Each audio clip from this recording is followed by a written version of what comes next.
നമസ്കാരം, കൊട്ടാരക്കര മീഡിയയിലേക്ക് സ്വാഗതം.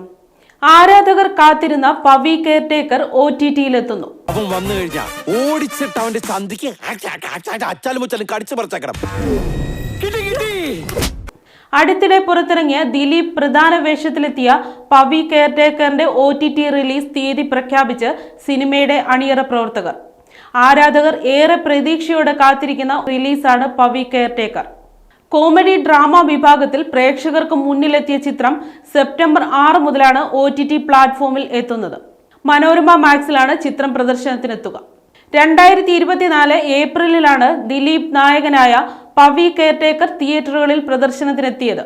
പ്രേക്ഷകർക്കിടയിൽ നിന്നും വിമർശകർക്കിടയിൽ നിന്നും മിശ്ര പ്രതികരണമാണ് സിനിമയ്ക്ക് ലഭിച്ചത്. ചിത്രത്തിന്റെ ബോക്സ് ഓഫീസ് പ്രകടനം പ്രതീക്ഷകൾക്ക് താഴെയായിരുന്നെങ്കിലും OTT റിലീസ് ചെയ്യുന്നതോടെ ചിത്രം തിയേറ്ററുകളിൽ കാണാൻ കഴിയാത്ത പ്രേക്ഷകരിലേക്ക് എത്തിച്ചേരാൻ അവസരം ഒരുക്കുമെന്ന പ്രതീക്ഷയിലാണ് അണിയറ പ്രവർത്തകർ. വിനീത് കുമാർ സംവിധാനം ചെയ്ത ഈ ചിത്രം കോമഡി ഡ്രാമ വിഭാഗത്തിൽപ്പെട്ടതാണ്. നിത്യജീവിതത്തിലെ വെല്ലുവിളികളും രസകരമായ സാഹചര്യങ്ങളും ചിത്രത്തിലെ പ്രധാന കഥാപാത്രത്തിലൂടെ ഹൃദ്യമായി അവതരിപ്പിക്കുകയാണ്. ചിത്രത്തിൽ പവിത്രൻ എന്ന പ്രധാന കഥാപാത്രത്തെയാണ് ദിലീപ് അവതരിപ്പിക്കുന്നത്. ഞാൻ ഇവിടുത്തെ കെയർടേക്കറാണ്. I don't care.